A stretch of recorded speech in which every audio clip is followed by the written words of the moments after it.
আসসালামু আলাইকুম বন্ধুরা, তোমরা সবাই কেমন আছো? আশা করছি খুবই ভালো আছো। আমরাও খুব ভালো আছি। তোমাদের ভালোবাসা আর আল্লাহর দয়া আলহামদুলিল্লাহ আমরাও অনেক ভালো আছি। তো বন্ধুরা, আজকে সকাল 8টা থেকে আজকে ব্লগটা শুরু করলাম। অনেক দিন ধরে ব্লগ দেওয়া হচ্ছে না, কারণ আমার এক্সাম চলে আসছে, তো ওকে পড়াতে সময় হচ্ছে না, এদিকে কাজ সংসারের। তো আজকে ওর এক্সাম, তো আমি সকাল সকাল ব্লগটা স্টার্ট করে দিলাম। এদিকে ওর টিউশন ম্যাম চলে আসছে ওকে পড়াতে, তো আমি টিউশন ম্যামকে চা করে দিয়েছি। তো ও এখন চা খাওয়ার জন্য পাগল হয়ে গিয়েছে। তো ওকে খাওয়াই দিয়েছি আগে দুধ বিস্কিট, তারপর ম্যামকে দেখে ও চা খাবে। তো ওকে পড়াচ্ছে আর আমি এদিকে রান্না বসিয়ে দিয়েছি। এদিকে ভাত বসিয়ে দিয়েছি, ভাত প্রায় হয়ে গিয়েছে, কারণ ওকে খাওয়াই তারপর নিয়ে যেতে হবে। এক্সাম শুরু হবে 11টার দিকে, তার জন্য আমি তাড়াতাড়ি করে রান্নাটা বসিয়ে দিলাম। যেহেতু ওর ম্যাম ওকে পড়াচ্ছে, তাই আমি রান্না করছি। আর যদি না আসতো টিউশন ম্যাম সকালবেলা, তাহলে তো আমাকেই পড়াতে হতো। তারপর রান্না হয়তো কিছু একটা করে ভাতটা করে খাওয়াই নিয়ে যেতাম। তো আমি এদিকে রান্না করছি আর ডাল রান্না করবো আজকে। বন্ধুরা, আজকে ডাল রান্না করব আর উনুনে রান্না করছি যেহেতু। তো উনুনে আমি কি দিয়ে রান্না করছি তোমরা জানো না, তা দেখে নিও। আমি উনুনে এদিকে পাটকাঠি দিয়ে দিয়েছি, আর সুপারির ছোলাগুলো হয় না, খোসা, আমরা বলি সুপারির খোসা, যেগুলো ওগুলো আমাদের এদিকে সামনে সুপারির চাতাল আছে, তো ওইখানে ওরা সবাই মিলে সুপারি কাটে সামনে, তো আমাদেরকে দিয়েছে কাঁচা খোসাগুলো। তো আমরা সেগুলো শুকিয়ে নিয়েছি, এই যে দেখতে পাচ্ছ এখানে এগুলো শুকিয়ে গেছে। তো এগুলো দিয়ে আমি রান্না করছি। আর পাটকাঠি দিয়েছি, একটা করে দিই পাটকাঠি আর সুপারির খোসা দিয়ে অনেক সুন্দর রান্না হয়ে যায়। আর দেখতে পাচ্ছ কত সুন্দর জ্বলছে উনুনটা। এদিকে ভাত বসিয়ে দিয়েছি আর এইদিকে ডাল এখন ভিজিয়ে রাখবো, ডাল রান্না করব। আর মা কাটছে পুঁই শাক, আমাদের বাড়িতে গাছের পুঁই শাক হয়েছে, তো ওই পুঁই শাক কাটছে। পুঁই শাক ভাজি করব, ডাল আর আলু সেদ্ধ দিয়ে দিয়েছি ভাতে, আর ডিমও দিয়ে দিয়েছি মামামের জন্য। এই যে মামামের জন্য একটা ডিম নিয়ে আসলাম, এটাও সিদ্ধ করব। আর এদিকে ভাতটা হোক ততক্ষণে। আসসালামু আলাইকুম বন্ধুরা, তুমি সবাই কেমন আছো? আশা করছি খুবই ভালো আছো। আমরাও খুব ভালো আছি। তো আজকে ব্লগটা শুরু করলাম, এখন বাজে 8টা। তোমাদেরকে কালকে রাতে লাইভে আমি বলে দিয়েছিলাম আজকে সোনামামার এক্সাম। তো আমি রান্না করছি, তাড়াতাড়ি করে ওকে খাওয়াই নিয়ে যাবো স্কুলে যেতে হবে। ওর এক্সাম শুরু হয়ে গেছে, আজকের থেকে শুরু হবে। তো এখন ম্যাম আসছে, টিউশনের ম্যাম ওকে পড়াচ্ছে। তো আমি এদিকে রান্নাটা সেরে নিয়ে ওকে গোসল করে খাওয়াই, তারপর যেতে হবে। তো বন্ধুরা, এখন ডাল রান্না করব আর মামার জন্য একটা ডিম সেদ্ধ করে নিব।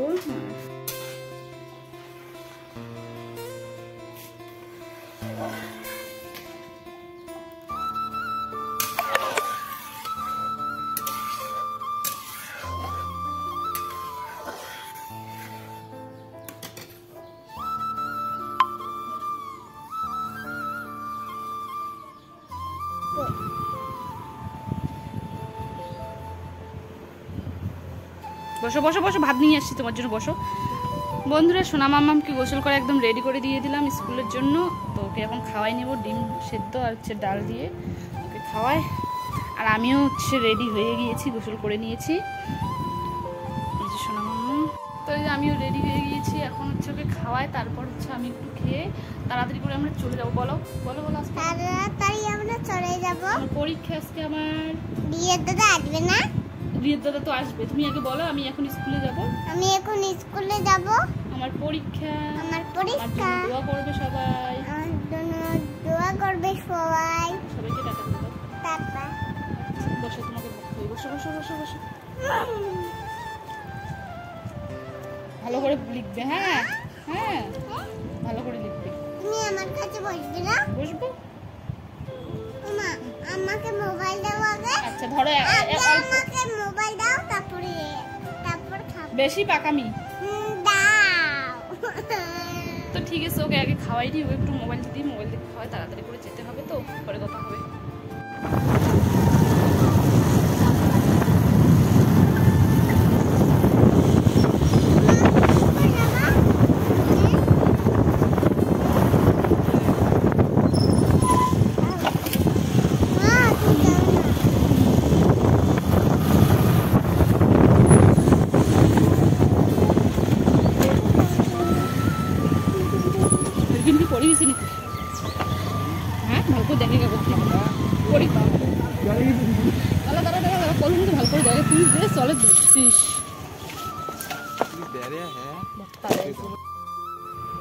বন্ধুরা আমরা হচ্ছে বাড়ি থেকে বেরিয়ে পড়ছি, বাইকে আসছে আর ভাই আমাদেরকে আসছে রাখতে।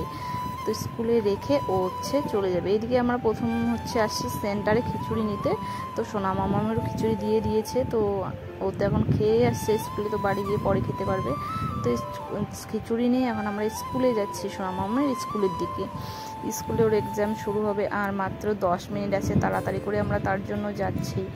আর দেখি গিয়ে ওখানে কেমন করে হচ্ছে বসাচ্ছে। আর এক্সামে তো 2জন করে বসায় রোল অনুযায়ী। তো দেখা যাক, ওখানে যাই আগে স্কুলে, তারপরে দেখা যাবে। তো আমি আর ভাই আসছি, ভাই আমাদেরকে রেখে চলে যাবে আর আমি আজকে থাকবো, কারণ মামামের এক্সাম 1.5 ঘন্টা হবে আর বাড়ি গিয়ে আসা আরও সময় হবে না। তাই আমি এখানেই থাকবো, বাইরে বসে থাকবো। আর সব মায়েরাই তো থাকবে, আমিও থাকবো, বাড়ি যাব না, একবারে নিয়ে সোনা মামামকে চলে যাব। তো স্কুলে প্রায় চলেই এসেছি কাছাকাছি। আর আজকে হচ্ছে টিফিন টাইম, আজকে তো টিফিন হবে না, টিফিন টাইম নেই, কারণ 1.5 ঘন্টা এক্সাম, কি আর টিফিন হবে। তো সোনা মামা কেমন হয়েছে? ভালো। চাষুর বাইকে উঠো উঠো উঠো উঠো, চাষু ওই যে ওইখানে দোকান, আইসক্রিমের দোকান আসছে।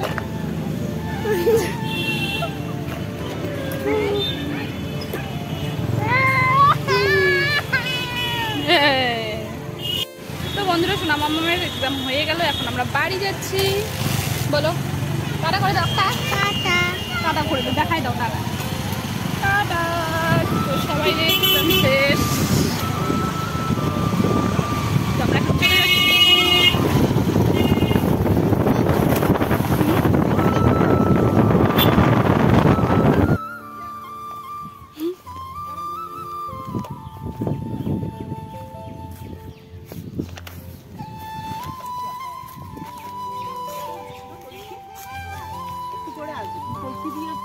আচ্ছা বলো, পরীক্ষা কেমন হচ্ছে বলো তো? এদিকে ঘুরে বলো, কেমন পরীক্ষা হচ্ছে? ভালো, ভালো হচ্ছে। হ্যাঁ, দেখতে পাচ্ছ কি দেখছো? আর কবিতা কি বলছো? বঙ্গমাতা। তো বন্ধুরা, আবারও অনেকক্ষণ পর, মানে এখন বাজে সন্ধ্যা বলতে রাত 7টা, কারণ সোনা মামামকে স্কুল থেকে এনে খাওয়ায় আমরা ঘুমিয়ে পড়ছিলাম। আর ঘুম থেকে উঠতে উঠতে প্রায় সন্ধ্যাই হয়ে গিয়েছিল, তার জন্য আমি আসছি অনেকক্ষণ পর। আর কিছু চা খেয়েছি আর সোনা মামামকে দুধ বিস্কিট খাওয়াই দিয়েছি। খেয়ে ওকে এখন আমি আবারও বই নিয়ে বসে পড়ছি, কারণ একদিন পর আবার এক্সাম শুরু। একদিন পর মানে 23 তারিখ একটা হয়েছে, 24 তারিখ নেই, 25 তারিখে আবার হবে। তো ইংলিশটা হয়ে গেছে আর বাংলাটা আছে 25 তারিখে বাংলা পরীক্ষা। তো তাই আমি ওকে যেগুলো স্কুলে পড়াইছি আর কি, ওগুলো আমি এখন বাড়িতে করাচ্ছি, হোমওয়ার্ক করাচ্ছি, কারণ ওগুলোই আসবে এক্সামে। তো ওগুলোই করাচ্ছে। আর অনেকগুলো কবিতা মুখস্থ হয়ে গেছে, অনেকগুলোই পারে। তো কবিতা হচ্ছে 3 থেকে, যেটা ছড়ার বইটা ওটা 3 থেকে 10 পাতা পর্যন্ত। তো ওখান থেকে অনেকগুলো হচ্ছে মামামের হয়ে গেছে, ও পারে। তো বাংলা পরীক্ষাটা নিয়ে অত টেনশন নেই, পারবে জানি। তো তোমরা সবাই দোয়া করো মামামের জন্য যাতে ভালো করে পড়াশোনা করতে পারে সোনা মামার। আর বন্ধুরা, ব্লগটা হচ্ছে এই ব্লগটা, ছোট্ট ব্লগটা এখানেই শেষ করব। আর সবার কাছে আশা করছি তোমরা সবাই দেখবে, সম্পূর্ণ ব্লগটাই দেখবে। আর যারা নতুন চ্যানেলে নতুন আসছে, অবশ্যই চ্যানেলটি সাবস্ক্রাইব করে দিবে আর আমাদের পাশে থাকবে। তো প্লিজ সবাই চ্যানেলটি সাবস্ক্রাইব করে দিও আর আমাদের পাশে থেকো গাইস। তোমাদের দাদাভাই তো বাড়িতে নেই, তোমরা সবাই জানো। আর যারা জানো না তারা অবশ্যই জেনে নাও, তোমাদের দাদাভাই হচ্ছে বাইরে গিয়েছে ভুটানে কাজে। তো কাজের জন্য বাইরে গিয়েছে। আর আমি, সোনা মামাম আর মা আর বাবা, আমরা 4 জন বাড়িতে আর কি। তো আমাদের পাশে থেকো, আমরা যাতে ইউটিউবে আসছি কিছু করতে পারি, সাকসেস হতে পারি। বন্ধুরা, অনেক দিন হয়ে গেল, তোমাদের ভালোবাসার আর সাপোর্টের অনেক প্রয়োজন। আল্লাহর কাছে আমি সবসময় দোয়া চাই যে আমার চ্যানেলটা যাতে গ্রো হয়। আর তোমাদের কাছেও আমি সাপোর্ট চাই, তোমরা আমার পাশে থেকো প্লিজ। আর আমার ব্লগ দেখবে, সম্পূর্ণ ব্লগ দেখবে, স্কিপ করবে না। আশা করি তোমরা স্কিপ করে দেখলে হচ্ছে ওয়াচ টাইমটা কমপ্লিটই হচ্ছে না। আর কারণ 1 বছর তো হয়ে গেল আর ওয়াচ টাইম কেটেই গিয়েছে, কী আর বলবো। তো তোমরা প্লিজ সাপোর্ট করো, পাশে থেকো। তোমরা হচ্ছে পাশে না থাকলে আমি এগিয়ে যেতে পারবো না। তোমরা প্লিজ পাশে থেকো বন্ধুরা, এটাই তোমাদের কাছে আশা। আর দোয়া করছি তোমরা সবাই যাতে ভালো থেকো, সুস্থ থেকো। তোমরা হচ্ছে আমাদের পাশে থেকো, প্লিজ দোয়া করিও আমাদের জন্য। আর তোমাদের দাদাভাইয়ের জন্য বাইরে গিয়েছে, ভালোভাবে যাতে কাজের থেকে বাইরে চলে আসতে পারে।